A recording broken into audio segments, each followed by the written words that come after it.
Bangla tutor YouTube চ্যানেলে তোমাদের স্বাগত জানাই। আজকে আবার একটি নতুন ভিডিও নিয়ে তোমাদের সাথে হাজির হয়েছি। তোমরা যেমন চ্যানেলে দেখতে পাচ্ছ যে তোমাদের সংস্কৃত যাদের বিষয় আছে উচ্চ মাধ্যমিক 2026-এর জন্য তোমাদের বোর্ড থেকে যে নমুনা প্রশ্নপত্রগুলি দেওয়া হয়েছে সেখানে 2 নম্বরের প্রশ্নের সংস্কৃতের অলরেডি দুটো ভিডিও তৈরি হয়ে গেছে।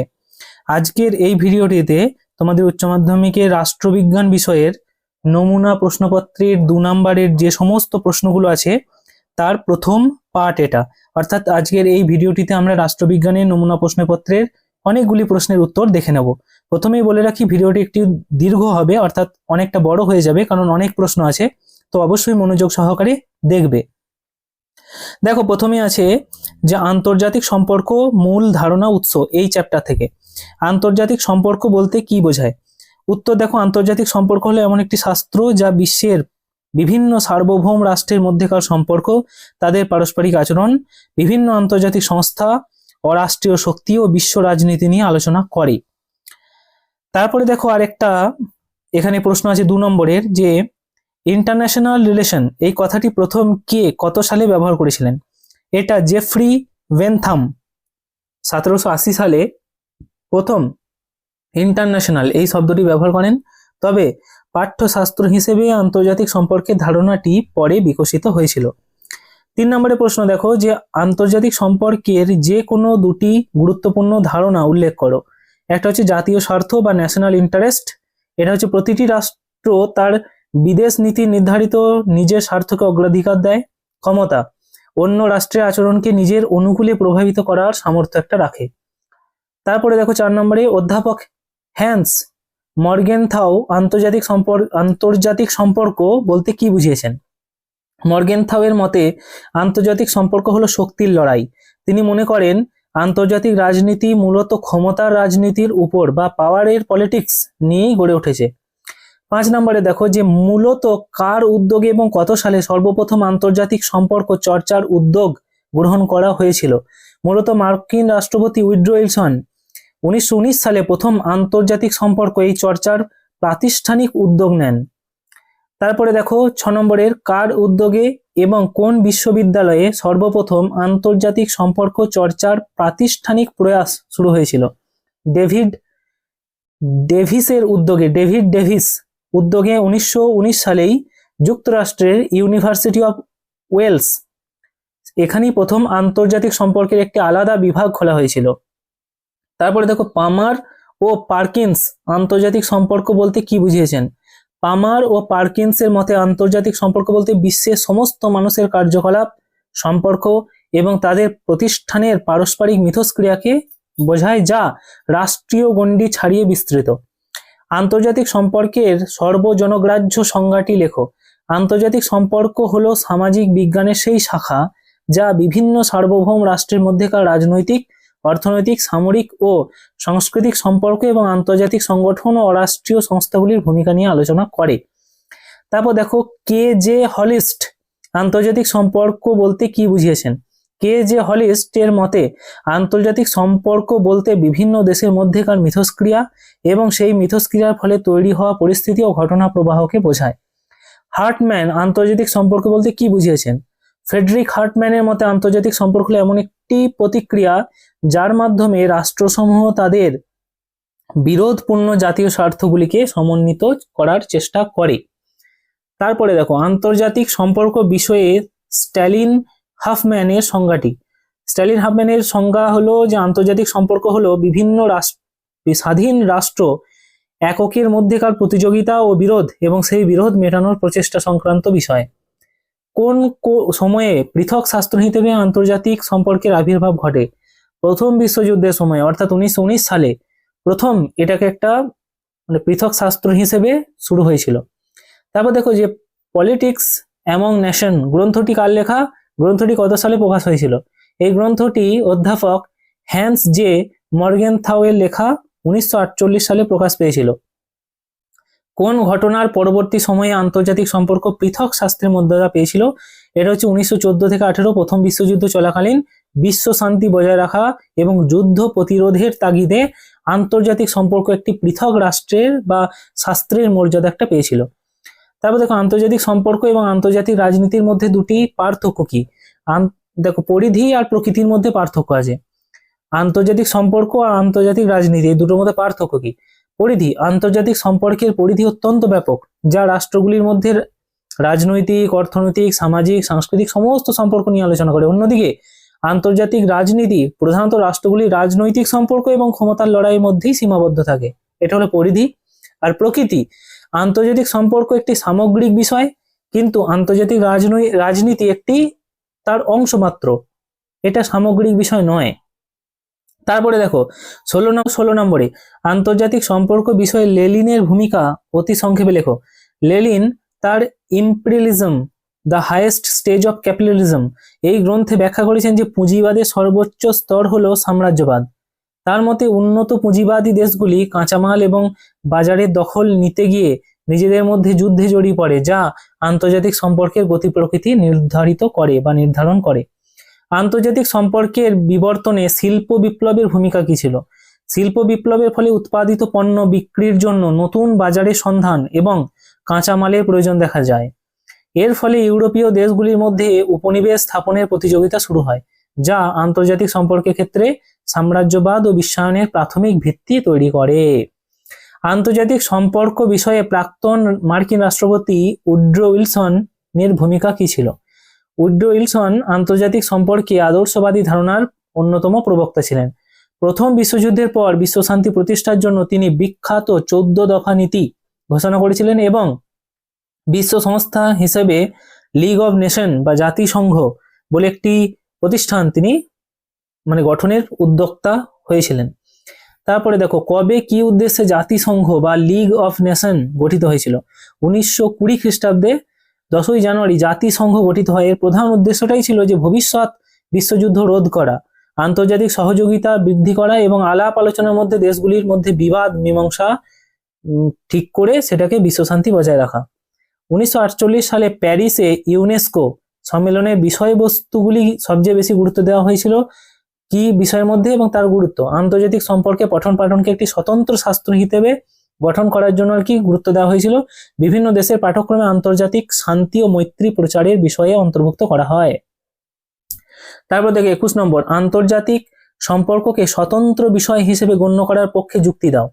এর একটি নির্দিষ্ট স্বতন্ত্র আলোচনার ক্ষেত্র আছে, যেমন পররাষ্ট্রনীতি, আন্তর্জাতিক সংস্থা ইত্যাদি।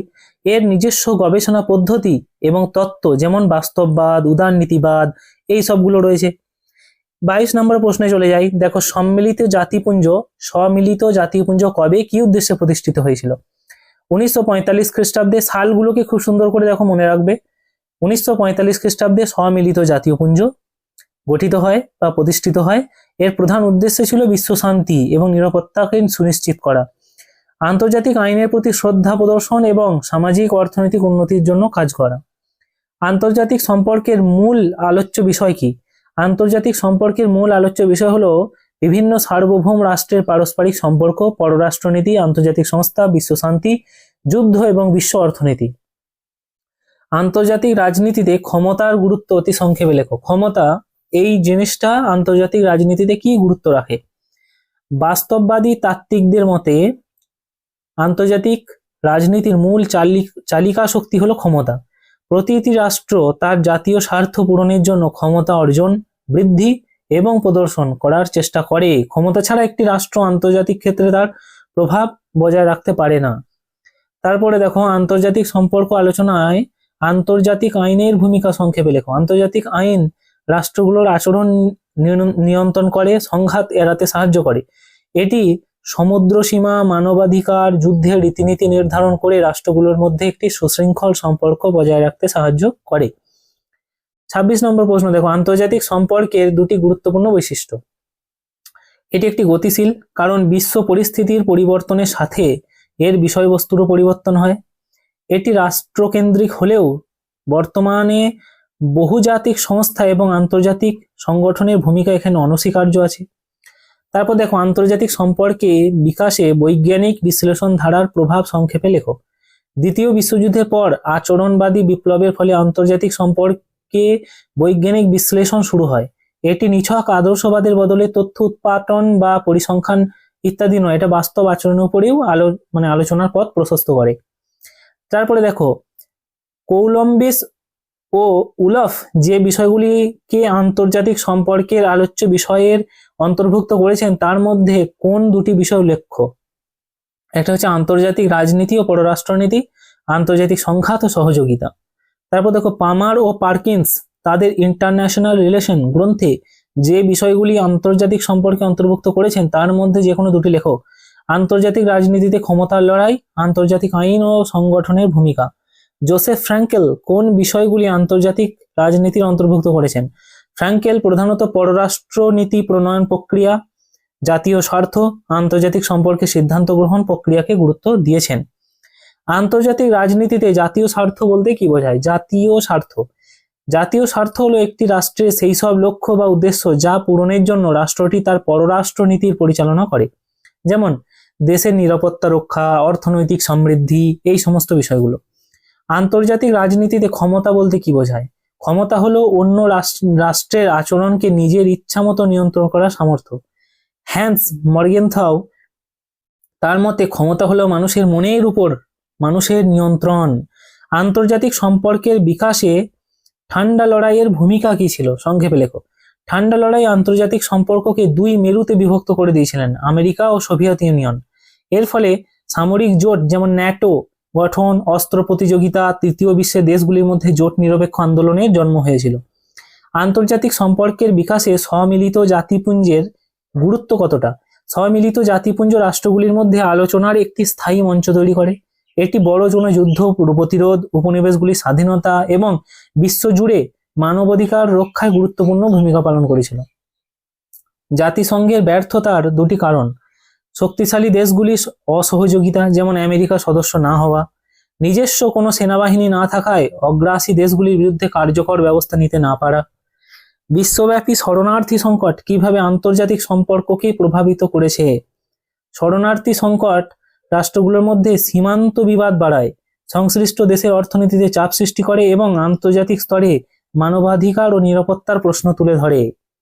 আন্তর্জাতিক সম্পর্কের বিকাশে বিশ্বায়নের প্রভাব অতি সংক্ষেপে লেখো। বিশ্বায়ন রাষ্ট্রগুলোর সীমানা শিথিল করে দিয়েছে, এর ফলে অর্থনৈতিক নির্ভরশীলতা বেড়েছে এবং তথ্য প্রযুক্তির আদান প্রদান সহজ হয়েছে, যার ফলে আন্তর্জাতিক সম্পর্ক আরো নিবিড় হয়েছে। প্রথম বিশ্বযুদ্ধ আন্তর্জাতিক সম্পর্ককে কিভাবে প্রভাবিত করেছিল? প্রথম বিশ্বযুদ্ধের পর বিশ্ব শান্তি রক্ষার তাগিদে লিগ অব নেশনস গঠিত হয়েছিল। আন্তর্জাতিক সম্পর্কের বিষয়ের একটি স্বতন্ত্র শিক্ষা বিষয় হিসেবে বিশ্ববিদ্যালয়গুলিতে যা পড়ানো শুরু হয়েছিল। তারপরে প্রশ্ন দেখো 39, আন্তর্জাতিক সম্পর্কের সঙ্গে ওয়েস্টফেলিয়া চুক্তির কি সম্পর্ক? ওয়েস্টফেলিয়া শান্তি চুক্তি 1648 সালের এই চুক্তির মধ্যে আধুনিক সার্বভৌম জাতি রাষ্ট্র বা নেশন এবং স্টেট ধারণা জন্মায়, যা আধুনিক আন্তর্জাতিক সম্পর্কের ভিত্তি হিসেবে কাজ করেছিল। আন্তর্জাতিক সম্পর্ক আলোচনার প্রথম মহাবিতর্ক কি? প্রথম মহাবিতর্কটি ছিল আদর্শবাদ বা আইডিয়ালিজম বনাম বাস্তববাদ বা রিয়ালিজম এর মধ্যে। এই দুটো মূলত যুদ্ধের কারণ ও শান্তি প্রতিষ্ঠার নিয়ে বিতর্ক। আন্তর্জাতিক সম্পর্ক আলোচনার দ্বিতীয় মহাবিতর্ক কি? দ্বিতীয় একটা যে টপিকটা ছিল সেটা হচ্ছে ঐতিহ্যবাদ বা ট্র্যাডিশনালিজম আর আচরণবাদ বা বিহেভিয়ারিজম এর মধ্যে আলোচনা পদ্ধতি এবং বৈজ্ঞানিক দৃষ্টিভঙ্গি নিয়ে এটাই বিতর্ক। মার্ক্সবাদ আন্তর্জাতিকতাবাদকে কোন দৃষ্টিতে দেখেছেন? মার্ক্সবাদীরা আন্তর্জাতিকতাবাদকে শ্রেণী সংগ্রামের নিরিখে দেখতে চেয়েছেন। তাদের মতে বিশ্বের সমস্ত শ্রমজীবী মানুষের স্বার্থ এক এবং পুঁজিবাদী হাত থেকে মুক্তি পেতে বিশ্বব্যাপী শ্রমিকদের ঐক্যবদ্ধ হওয়া প্রয়োজন। আন্তর্জাতিক রাজনীতিতে বাস্তববাদী তত্ত্বের মূল কথা কি? বাস্তববাদী তত্ত্বের মূল কথা হলো আন্তর্জাতিক রাজনীতি হলো ক্ষমতার লড়াই। এখানে রাষ্ট্রই প্রধান অভিনেতা এবং প্রতিটি রাষ্ট্র তার জাতীয় স্বার্থ ও নিরাপত্তা রক্ষার জন্য কাজ করে। বাস্তববাদীর মূল নীতির উল্লেখ করো। প্রধান নীতিগুলি হলো রাষ্ট্রকেন্দ্রিকতা, জাতীয় স্বার্থ রক্ষা, ক্ষমতার আধিপত্য, নৈরাজ্যবাদী আন্তর্জাতিক ব্যবস্থা। বাস্তববাদের দুটি মৌলিক বৈশিষ্ট্য লেখো। রাষ্ট্র হলো আন্তর্জাতিক রাজনীতির প্রধান ও সংহত চালিকা শক্তি। আন্তর্জাতিক ক্ষেত্রে কোনো কেন্দ্রীয় সরকার নেই, তাই রাষ্ট্রকে তার নিজের নিরাপত্তা ব্যবস্থা নিজেকেই করতে হবে বা সেলফ হেল্প। বাস্তববাদী তত্ত্বের বিরুদ্ধে প্রধান সমালোচনা কি? প্রধান সমালোচনাটি হলো এই তত্ত্ব রাষ্ট্রগুলোর মধ্যে সহযোগিতা, নৈতিকতাকে গুরুত্ব দেয় না, কেবল ক্ষমতার লড়াই এবং যুদ্ধের উপরেই অতিরিক্ত গুরুত্ব দেয়। হ্যান্স মর্গেনথাও বাস্তববাদীর যেসব নীতির কথা বলেছেন তার মধ্যে যে কোনো দুটি উল্লেখ করো। মর্গেনথাও মূলত এখানে নীতি দুটি উল্লেখ করা হচ্ছে, সেটা হচ্ছে রাজনীতি মূলত মানুষের চারিত্রিক বৈশিষ্ট্যের উপর নির্ভর করে পরিচালিত হয় এবং আন্তর্জাতিক রাজনৈতিক মূল চালিকা শক্তি হলো জাতীয় স্বার্থ যা ক্ষমতার দ্বারা সংজ্ঞায়িত হয়। তারপরে দেখো 48 নম্বর প্রশ্ন, আন্তর্জাতিক সম্পর্কের আদর্শবাদী দৃষ্টিভঙ্গি বলতে কি বোঝো? যে দৃষ্টিভঙ্গি আন্তর্জাতিক ক্ষেত্রে যুদ্ধ ও সংঘাত পরিহার করে নৈতিকতা, আন্তর্জাতিক আইন ও বিশ্ব শান্তি প্রতিষ্ঠার উপর জোর দেয় তাকেই আদর্শবাদী দৃষ্টিভঙ্গি বলা হয়। আন্তর্জাতিক সম্পর্ক আলোচনায় আদর্শবাদী তত্ত্বের মূল বক্তব্য কি ছিল? এই তত্ত্বের মূল বক্তব্য মানুষ জন্মগতভাবে পরোপকারী এবং যুদ্ধের বদলে সহযোগিতা নীতিবোধের মাধ্যমে একটি স্থিতিশীল বিশ্ব গড়ে তোলা সম্ভব। আদর্শবাদী তত্ত্বের বিরুদ্ধে দুটি সমালোচনা লেখো। সমালোচকদের মতে এই কল্পনাপ্রসূত এবং ইউটোপিয়ান, এটি বাস্তব বিশ্বের ক্ষমতার লড়াই এবং জাতীয় স্বার্থের বিষয়টিকে উপেক্ষা করে। আন্তর্জাতিক কোন পরিস্থিতিতে আদর্শবাদী তত্ত্বের উদ্ভব ঘটে? মূলত প্রথম বিশ্বযুদ্ধের ভয়াবহতার পর বিশ্ব শান্তি বজায় রাখা এবং ভবিষ্যতে যুদ্ধ রোধ করার তাগিদে বিংশ শতকের শুরুতেই এই তত্ত্বের উদ্ভব ঘটেছিল। আদর্শবাদী তত্ত্বের মূল বৈশিষ্ট্য কি ছিল? আন্তর্জাতিক আইনের প্রাধান্য স্বীকার করা, নৈতিকতা এবং ন্যায় বিচারের ভিত্তিতে আন্তর্জাতিক সম্পর্ক পরিচালনা করা। আদর্শবাদী তত্ত্বের দুটি মূল নীতি উল্লেখ করো। একটা হচ্ছে বিশ্ব ভ্রাতৃত্ব ও আন্তর্জাতিক সহযোগিতা বৃদ্ধি, বিরোধ নিষ্পত্তিতে বল প্রয়োগের বদলে মধ্যস্থতা বা আলোচনার পথ অনুসরণ করা। আদর্শবাদী তত্ত্বের ক্ষেত্রে প্রাক্তন মার্কিন রাষ্ট্রপতি উইড্রো উইলসন এর অবদান কি ছিল? উইড্রো উইলসন তার বিখ্যাত 14 দফা নীতিতে জাতিপুঞ্জে বা লিগ অব নেশন গঠনের প্রস্তাব দেন, যা আন্তর্জাতিক আদর্শবাদকে একটি প্রাতিষ্ঠানিক রূপ প্রদান করেছিল। আন্তর্জাতিক সম্পর্ক আলোচনায় উদার নীতিবাদের মূল বক্তব্য কি ছিল? উদার নীতিবাদের মূল বক্তব্য ছিল ব্যক্তি স্বাতন্ত্র্যবাদ, গণতন্ত্র, মুক্ত বাজারে অর্থনীতির মাধ্যমে রাষ্ট্রগুলোর মধ্যে পারস্পরিক নির্ভরশীলতা বৃদ্ধি করা, যা বিশ্ব শান্তি সহায়ক। আদর্শবাদের মানবাধিকারকে কিভাবে ব্যাখ্যা করেছে? আদর্শবাদ মনে করে মানবাধিকার হলো সার্বজনীন, অলঙ্ঘনীয়। রাষ্ট্রগুলোর নৈতিক দায়িত্ব হলো সীমানা নির্বিশেষে প্রতিটি মানুষের মৌলিক অধিকার রক্ষা করা। আন্তর্জাতিক সম্পর্ক আলোচনার উদার নীতিবাদের দুটি বৈশিষ্ট্য কি? আন্তর্জাতিক সংস্থা ও আইনের উপর গুরুত্ব, বহুপাক্ষিক বাণিজ্য অর্থনৈতিক সহযোগিতার মাধ্যমে শান্তি রক্ষা। উদার নৈতিক তত্ত্বের সীমাবদ্ধতা কি ছিল? অনেক সময় এটি উন্নত দেশগুলির স্বার্থকেই বেশি প্রাধান্য দিত। তৃতীয় বিশ্বের দেশগুলোর আভ্যন্তরীণ রাজনৈতিক ও সার্বভৌমত্বের উপর বিরূপ প্রভাব ফেলতে পারে। আন্তর্জাতিক সম্পর্ক আলোচনায় মার্ক্সবাদী তত্ত্বের মূল বক্তব্য কি ছিল? মার্ক্সবাদী তত্ত্ব অনুযায়ী আন্তর্জাতিক সম্পর্ক মূলত শ্রেণী সংগ্রামেরই প্রসার। এটি বিশ্ব রাজনীতিকে পুঁজিবাদী এবং শোষিত এই দুটি অর্থনৈতিক শ্রেণীদ্বন্দ্ব হিসেবে দেখে। তারপরে দেখো আন্তর্জাতিক সম্পর্ক বিষয়ে মার্ক্সবাদী তত্ত্বের দুটি বৈশিষ্ট্য। আন্তর্জাতিক ব্যবস্থার মূলে অর্থনৈতিক ভিত্তি বা পরিকাঠামোকে দেখা এবং সাম্রাজ্যবাদকে পুঁজিবাদের সর্বোচ্চ স্তর হিসেবে বিবেচনা করা। মার্ক্সবাদী দৃষ্টিভঙ্গি অনুযায়ী শ্রেণী সংগ্রাম বলতে কি বোঝো? শোষক শ্রেণী, শোষিত শ্রেণীর মধ্যে মালিকানা এবং অধিকার নিয়ে যে চিরন্তন দ্বন্দ্ব তাকে শ্রেণী সংগ্রাম বলছে। তারপরে দেখো আন্তর্জাতিক সম্পর্ক চর্চায় মার্ক্সবাদী তত্ত্বের বিরুদ্ধে দুটি আলোচনা করো, মানে সমালোচনা। এই তত্ত্বটি শুধুমাত্র অর্থনৈতিক গুরুত্ব এবং জাতীয়তাবাদ বা ধর্মের মধ্যে বিষয়গুলিকে উপেক্ষা করে। আন্তর্জাতিক সংস্থান সমূহের ইতিবাচক ভূমিকা অনেক ক্ষেত্রে অস্বীকার করে। আন্তর্জাতিক সম্পর্ক চর্চায় মার্ক্সবাদী তত্ত্বের মূলনীতি 63 নম্বর, ঐতিহাসিক বস্তুবাদ, আর একটা হচ্ছে উদ্ধৃত মূল্য তত্ত্ব বা শোষণ। আন্তর্জাতিক সম্পর্ক আলোচনায় মার্ক্সীয় তত্ত্ব বলতে কি বোঝো? মার্ক্সীয় তত্ত্ব হলো এমন একটি বিশ্লেষণ পদ্ধতি যা আন্তর্জাতিক রাজনীতিকে বিশ্ব পুঁজিবাদের কাঠামোর প্রতিফলন হিসেবে দেখে এবং শোষণের অবসান নিয়ে বিশ্ব বিপ্লবের কথা বলে। মার্ক্সবাদীদের মতে কিভাবে বিশ্ব শান্তি সম্ভব? মার্ক্সবাদীদের মতে যখন বিশ্বজুড়ে পুঁজিবাদের পতন ঘটবে এবং একটি শ্রেণীহীন শোষণমুক্ত সমাজ প্রতিষ্ঠা হবে তখনই বিশ্ব শান্তি সম্ভব। আন্তর্জাতিক সম্পর্ক আলোচনায় মার্ক্সীয় তত্ত্বের যে নতুন তাত্ত্বিক ধারা গড়ে উঠেছে তার মধ্যে যে কোনো দুটি ধারা উল্লেখ করো। একটা হচ্ছে বিশ্ব ব্যবস্থা তত্ত্ব আর একটা হচ্ছে নির্ভরশীলতার তত্ত্ব। আন্তর্জাতিক সম্পর্ক ক্ষেত্রে মার্ক্সীয় তত্ত্বের অর্থনৈতিক নির্ধারণবাদ বলতে কি বোঝো? এর অর্থ হলো একটি সমাজের অর্থনৈতিক ব্যবস্থার ভিত্তি যা নির্ধারণ করে আন্তর্জাতিক রাজনীতি, আইন, আন্তর্জাতিক সম্পর্কের উপর। 68 নম্বর, আন্তর্জাতিক সম্পর্কের বিকাশে ভার্সাই চুক্তির প্রভাব কতখানি ছিল? 1919 সালের ভার্সাই চুক্তি প্রথম বিশ্বযুদ্ধের অবসান ঘটায় এবং আদর্শবাদী চিন্তা থেকে লিগ অব নেশনস গঠন করে।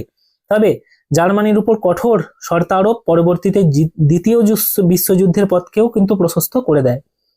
আন্তর্জাতিক সম্পর্কের বিকাশে মর্গেনথাউয়ের পলিটিক্স এমং ন্যাশন গ্রন্থটি অবদান কতখানি?